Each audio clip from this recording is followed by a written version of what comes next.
Picture this. You're only 15 years old. The hot desert sun is beating down on your back, making it feel like your skin is on fire.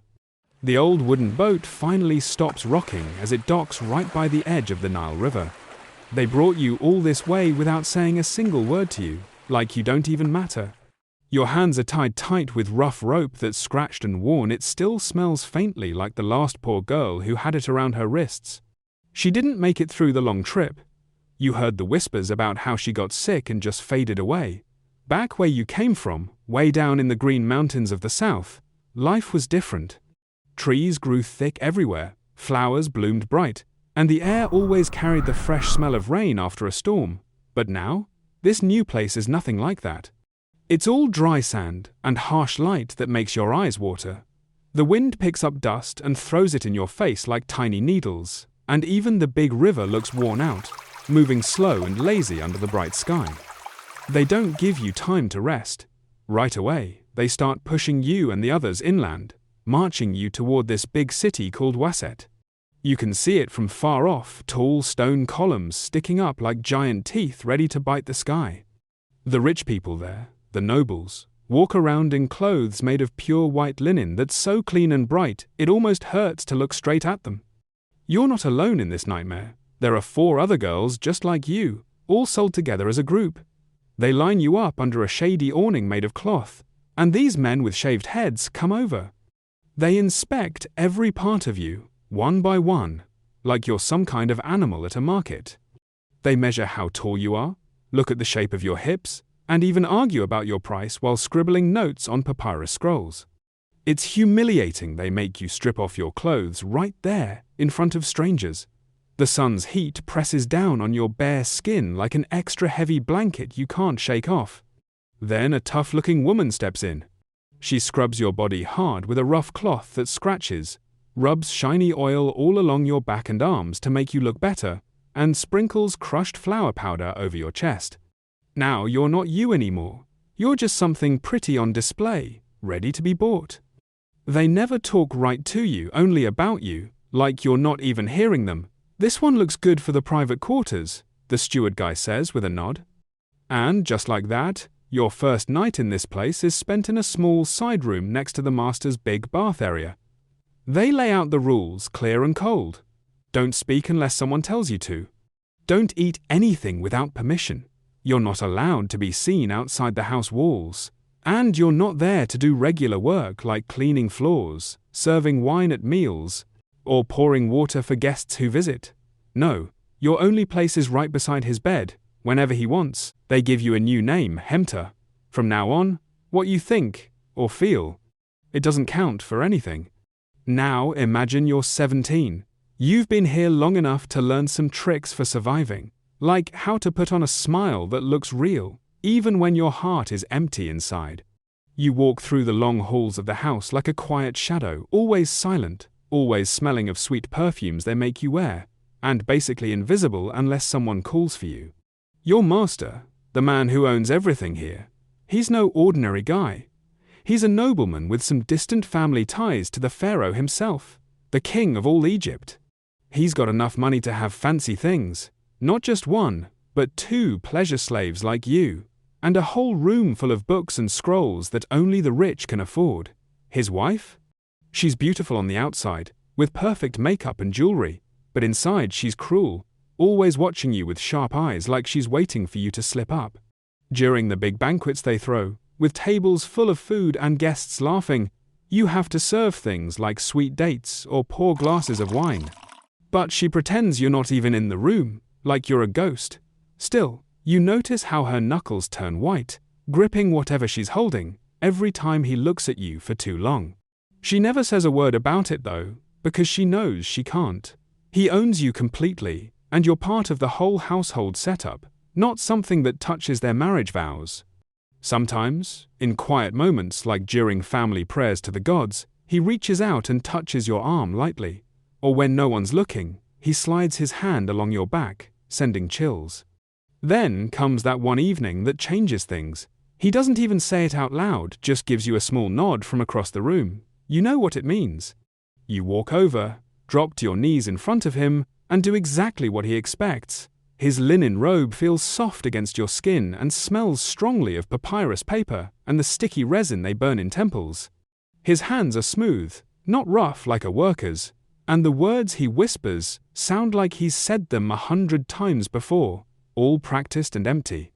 When it's all over, he presses a single seed from a pomegranate into your hand and says, "The gods are pleased with this." You nod your head like you're supposed to, but deep down, you don't get it. Which god out there would really want something like this to happen? Time passes a few weeks, maybe more. You start feeling sick every morning, like your stomach is twisting up. One day, you're carrying a tray of dishes, and it slips right out of your hands. It crashes to the floor, but you barely hear the noise over the fog in your head. The housemaid, an older woman who's been kind in small ways, notices right away. She comes over quietly, presses her warm hand against your belly, and whispers, "Don't be afraid, little one. This could be the thing that saves you." You look at her confused and ask what she means by that, but she just shakes her head and says, "Pray hard that he wants to keep it." That's all. The months drag on after that, and your stomach starts to swell up under the thin linen dress they make you wear. The other servants in the house notice too. They start giving you a bit more space to move around, or slip you extra pieces of bread. Some dates even offer you a softer spot to sit and rest during the day. They never say it straight out, but you can tell they know what's happening. When the master finally sees the change in you, he just raises one eyebrow at first, then bursts out laughing like it's the best joke. "You'll name the child after me," he says, all proud. Then he turns and leaves the room before you can even open your mouth to respond. That's when it clicks for you, what the housemaid was talking about. You're not just some plaything he can pass around or get rid of anymore. Now you're Umad, the mother carrying his child. He makes a big deal out of it, telling everyone in the house and at gatherings, acting like this was all part of some careful plan he had. Your chains, the invisible ones that keep you trapped, they don't go away completely, but they do change a little. You can't be sold off or traded to someone else now, not with his baby inside you. You still have to serve when called, kneel when expected, smile on command. But there's a shift in how people look at you, less like trash, more like something important. That growing belly isn't a mark of shame anymore. It's a kind of power, even if it's only temporary, and could break so easily. But for now, it's yours, and that feels like something. The wife, though? She tries hard to act like she doesn't see any of it, but you can feel her getting colder every day. Whenever she walks into a room, you make sure to lower your eyes right away, out of respect or fear. She never speaks directly to you, keeping that wall up. But one time, she brushes past you closer than usual and leans in to whisper, "He'll get tired of you soon enough. Just you wait." Then she straightens up and keeps walking, her gold bracelets making this clinking sound that reminds you of sharp little knives being sharpened. Fast forward to when you're 18, the pain hits hard one night, and the baby decides it's time to come out. It's all happening on a cold, hard stone floor in a back room, with only the housemaid and an old midwife there to help. No fancy doctors or anything, just the three of you. It's a boy, thank the gods. His skin is soft and glowing like warm gold, and little curls are already starting to form on top of his head. He lets out a big cry the second he hits the air, and then another when they place him right on your chest, still warm and wet. The midwife looks at you with a tired smile and says, "Listen to those strong lungs. This one will live, mark my words." You hold him close and want so badly to believe her. You want to believe that both of you will make it through whatever comes next. That same night, the master slips into the room quietly. He picks up the baby like he's afraid to break something so small and fragile. "A son," he says, his voice full of wonder. This is a good omen from the gods. He stays for a bit, then leaves before the sun even starts to rise, but the smell of his perfume hangs in the air on the linen sheets. After that, they move you to a new spot, a small room way in the back of the big estate, right next to the noisy kitchens. It's hot in there from the fires, and not much space, but hey, it's yours, no sharing. The housemaid sticks around to help you get better, showing you simple things like how to wrap cloth tight around your belly to help it heal, how to nurse the baby without it hurting too much. and tricks to keep him from crying loud when the mistress is close by and might get mad. She keeps saying, "Stay useful around here, girl. That's what will keep you safe." You ask her if that's always true, if being useful is enough forever. But she just looks away and doesn't answer, like she knows better. The little boy grows fast in those early years. First, he's crawling around on the floor, exploring every corner. Then he's pulling himself up and taking wobbly steps. His laugh, it's this bright, free sound that cuts through the heavy air of the house like nothing else. But even with all that joy, you never let yourself forget the truth. You're still property, owned like a chair or a pot. Every single day you wake up is just one breath away from some punishment coming down, one heartbeat from losing everything. If the master changes his mind about you, if the wife finally says something poisonous to him, if luck just turns bad like a wind shifting direction, poof, your thin protection is gone. Then what? Just a child left with no real name, no place, and a woman like you with no rights at all in this world. Now you're 21, and life has settled into a routine, but not an easy one. Your son is full of energy, running wild through the big gardens like he owns every inch of the land. The guards at the gates don't bother stopping him, they just watch with grins, and the other servants smile and wave as he dashes past. He's your boy, through and through, but he's also his father's son, and in this place, that means a lot. It gives him a kind of shield. He gets to eat fancy things like honey cakes served on shiny silver plates, wear clothes dyed in bright saffron yellow, and sleep with special carved amulets around his neck to keep away evil spirits or bad dreams. You're usually off in the corner of the courtyard, holding a big basket full of dirty laundry, just watching him from afar. He chases after colorful dragonflies that flutter under the shady date palm trees, laughing the whole time. The master makes time to see him pretty often, playing or talking, but with you, it's different now. He just gives a quick nod when you bow low in respect. He doesn't touch you anymore. Hasn't since the mistress suddenly got all religious and started demanding new rules about boundaries in the house. Part of you thinks you should feel relieved no more of that forced closeness. But the new silence? It stings like its own kind of punishment, making you feel even more alone. So you stick to the shadows, doing quiet work like washing the clothes of the very woman who whispers that you're nothing but a big mistake. At night, when everything quiets down, your son climbs into your lap, all warm and tired. He looks up and asks in his small voice, "Mum, why don't the other kids want to play with me?" You force a smile and say, "Oh, they're just jealous of how special you are." But you don't tell him the real reason, the hard truth. He's stuck in the middle, not fully a slave like you, but not fully free like the noble children either. He doesn't fit anywhere clean. And as you hold him, you can't help wondering if one day, when he understands, he'll turn around and hate you for bringing him into this mess. By the time you're 25, you've gotten smart about surviving in this house. You know exactly how to avoid catching the mistress's eye. Stick to the back stairs that servants use, keep your voice down to a whisper, always move quiet and careful. You've taught your son the same lessons. No running around inside where it echoes, no singing songs too loud that might annoy her, and never, ever look her straight in the eyes. It works okay for a while, keeps things calm, but nothing lasts forever. One morning, he's playing with a stick, like boys do, and he accidentally bumps into her favorite vase. It topples over and shatters on the floor with a loud crash. She screams like the world is ending. Your son freezes in place, eyes wide with fear. You hear it from the next room and rush in way too fast, grabbing him a bit too hard to pull him behind you, apologizing over and over in a rush. She stands there over both of you, shaking with pure rage, her face red.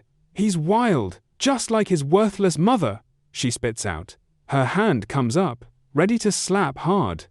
But before it lands, the steward steps in quick and grabs her arm, not because he's being kind, but because the master made it clear to everyone, the boy is his, and no one touches him without permission. You try to thank the steward with just a look in your eyes, full of gratitude, but he doesn't even glance back, just does his job and walks away. A few days later that week, the master sends for you. It's rare now, so your heart pounds as you go. He doesn't say anything at first, just stands there staring at your son, who's fast asleep on a simple mat in the corner of the room. Finally, he speaks. The boy will go to school starting soon. He'll learn the scribe's ways, how to read and write like a proper man. You nod your head, feeling a mix of thankfulness that swells up inside, but also this deep terror. School means putting him out there in the world. More people will see him, ask questions about where he comes from, keep records that could cause trouble. When the master finishes and turns to leave, he pats your shoulder once, like you're a dog who's done a good trick. You stay standing there long after the door clicks shut, your hands shaking all over. But it's not from fear this time.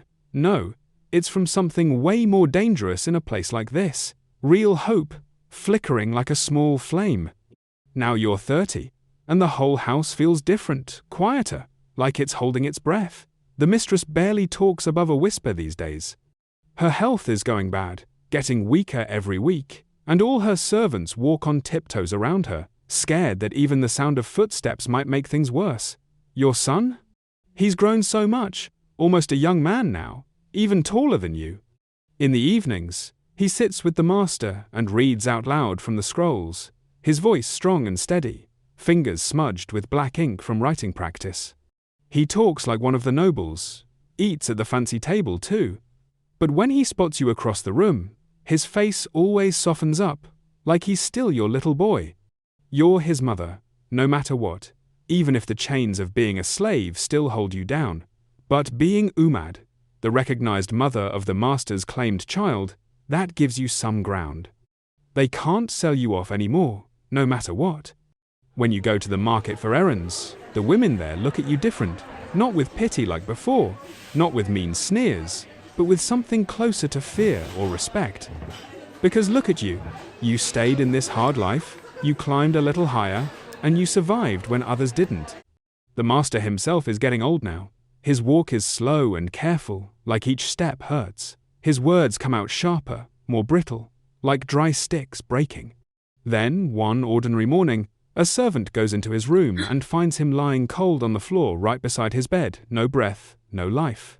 The whole house stops, falls into this heavy stillness. There's wailing from the women, a big ceremony with priests and offerings to send his spirit on.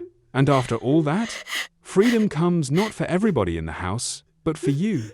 See, under the old laws of Egypt, a slave who gives birth to her master's child, and that child is officially recognized as his, she gets to become free when the master dies. That's the rule, written down clear. It's like an unspoken contract you never knew you had. You keep quiet, don't say a word, until the steward comes to you with the official papers in his hands. He reads them out, and there they are, the words you've waited your whole life to hear. You are no longer owned by anyone. Finally, you're 34. The gardens outside don't carry that old smell of fear anymore. They just smell like fresh earth and flowers. You still live in the same big house, but now your room is one with a sturdy door that you can lock from the inside whenever you want privacy. The linen clothes you wear? They're not a sign that marks you as property. They're just comfortable things you pick for yourself. Your name is written down in real records now, official ones, not just branded or whispered as part of your body. When you go to the busy market, your son walks right beside you, holding your arm not because some rule says he has to, but because he chooses to, out of love. Those same men who used to walk past you without a second glance, like you were invisible, now they stop and bow politely, some even asking if you need help carrying your basket of goods. The mistress? She's long gone, sent away to live with some distant cousin far off. No one even mentions her name around here anymore, and her old steward packed up and left too. The new master of the house, your own son, he's got fresh ideas about how things should run. Not the old harsh ways, but with more power shared, more kindness shown, thinking about what legacy he wants to leave behind. One quiet night, when the house is asleep, you sit on your bed and pull out a small wooden box you've kept hidden underneath for years. Inside is that thin bracelet your mother gave you, right before they tore you away and sold you off. You haven't dared to look at it in so long, afraid of the memories. But now, you run your fingers slowly over the faded etchings on it, feeling every little mark. You remember her voice, soft and breaking, her tears falling as she said goodbye, and how she whispered her hope that life might still give you something better, something more than chains. And now? Here you are. You live in a house where no one owns your body anymore. No one shouts at you, calling you girl or property or slave. You eat whatever food you like, whenever you're hungry. You wake up when you choose, not at the crack of dawn because someone orders it. You walk wherever you want, free as the wind over the Nile.